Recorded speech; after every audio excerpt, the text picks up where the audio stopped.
Hello everyone, I'm Mark Sane and welcome to Sane Investment Solutions. Please take a moment to pause this video and review the following disclaimer.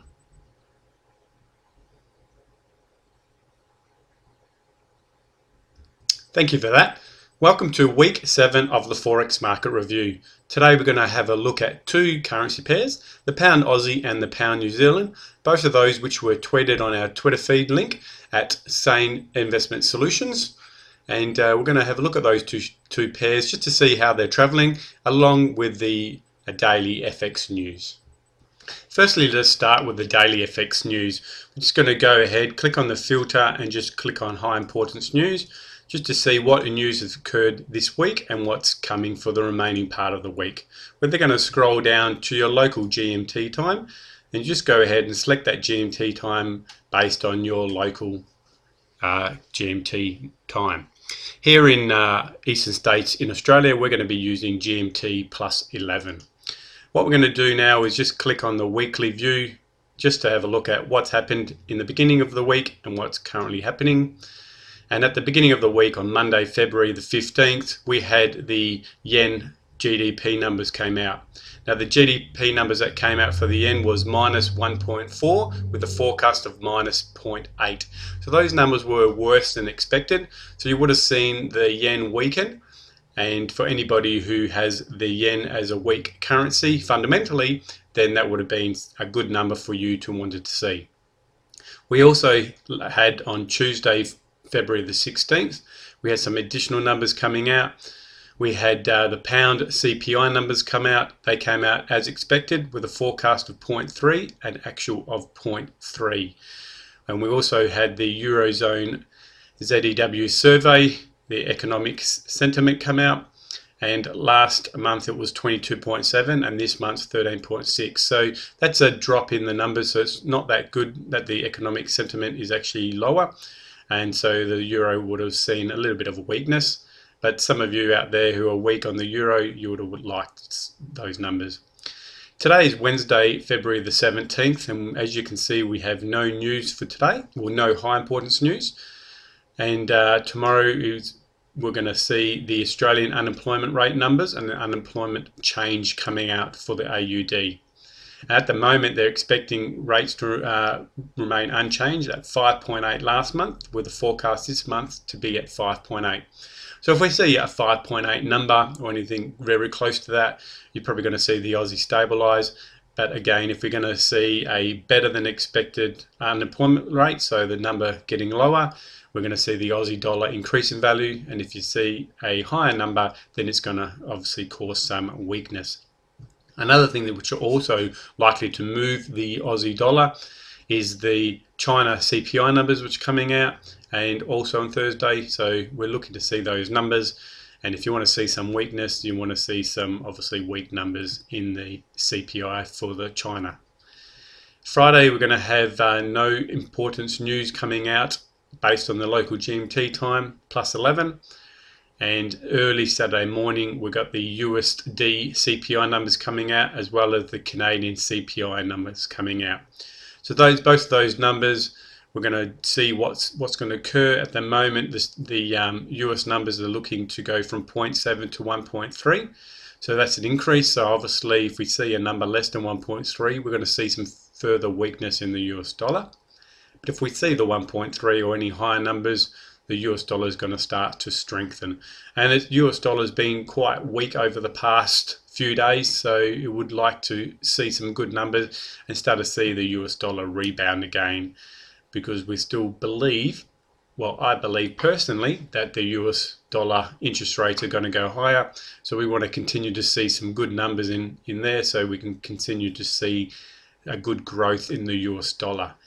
But all these pullbacks have just given us some really good buying opportunities on the US dollar. So every pullback is always a good thing, because that way it exhausts the market, which was going up, and it has its pullback, and then we can get in a better price. So here we have is the pound Aussie. And a couple of weeks ago, we mentioned that the pound Aussie was likely to be making its next move higher after we started to see some daily divergence. So what I'm going to go through is just go through the chart again just to show what we have seen and what we are likely to look at. So what we're predicting, that we had a lower low in price, and then we had the higher AO or MACD. Now that is classed as divergence. So therefore it looks like it's running out of steam and it's likely to go higher. We also had that tested around about the same level. We had a horizontal support area. So that's another good sign that it's likely to bounce at these levels. Therefore we're expecting a move higher and breakouts to new highs.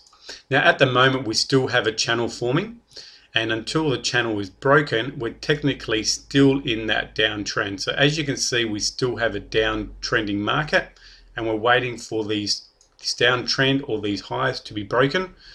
That way we will know that the downtrend has now broken to the upside, and therefore we can really start to see some positive moves on the pound Aussie. But obviously we want to get in at a better price.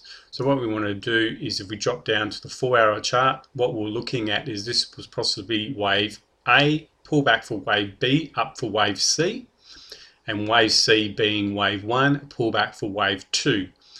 Now the recommendation, and if anybody took it on their own accord using their own entry techniques, then they may have entered the market roughly around here, and the feedback was to place stop losses at the minimum below here, and if you did, you would have been stopped out. But it was overall suggested that you place your stop loss down at these lows down here. So at the moment, if you did place your stop loss down these lows, because down these lows would be the continuation of the downtrend, then you would still be in the market.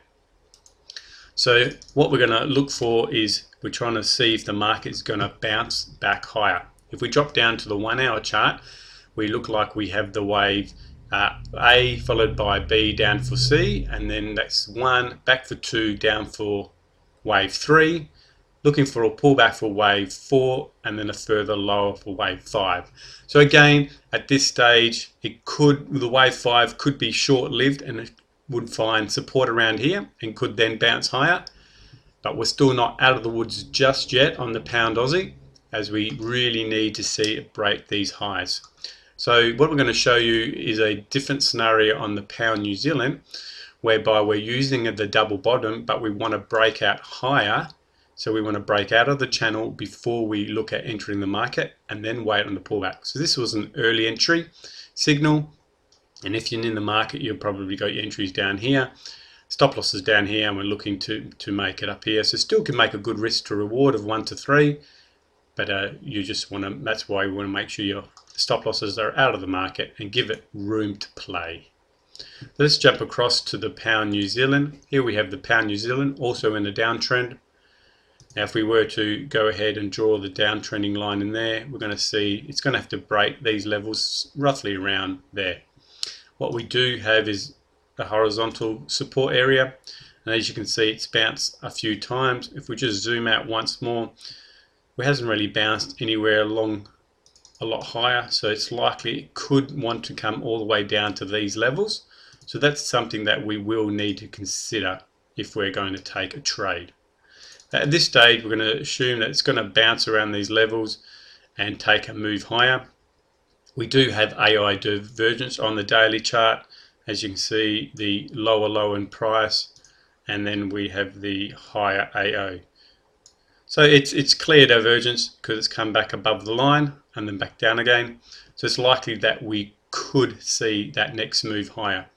We also have a close AI divergence. This low here, even though it was very low, or very close I should say, we'll just delete some of those lines. That definitely was a lower low in price. So if I just go ahead and zoom in, we can see that this low in price, if I hover over the candle, we're gonna see that this low in price was 2.14987, and this low over here was 2.14760. So there definitely was a lower low in price, and therefore we definitely have another lower AO.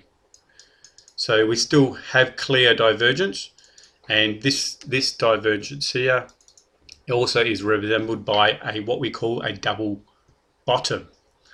And so what a double bottom is when the price comes down retests these levels but doesn't close below this level. So therefore, because we didn't have a close below this price, and as you can see roughly around here, the price came down, it's touched it and closed back above, there's the close price, we class as a double bottom.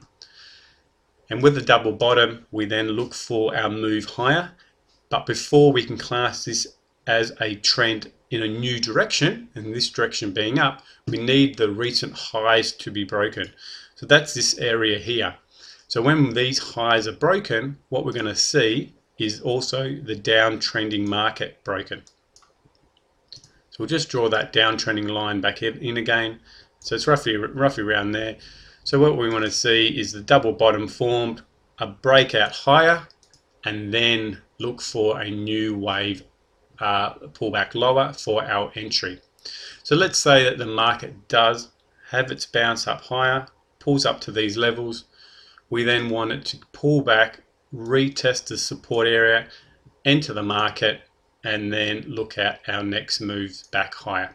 So that's what we're chasing at the moment. We want the breakout to occur, then pull back, retest the support area, then we enter. So that's the difference between the pound Aussie and the pound New Zealand.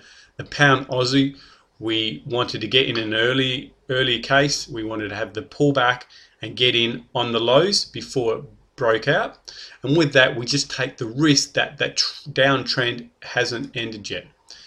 In the pound New Zealand, you can do the same thing, but in this case, because the pound Aussie, if you've already entered a pound Aussie, you don't want to get into another pound market at the same risk and tolerance.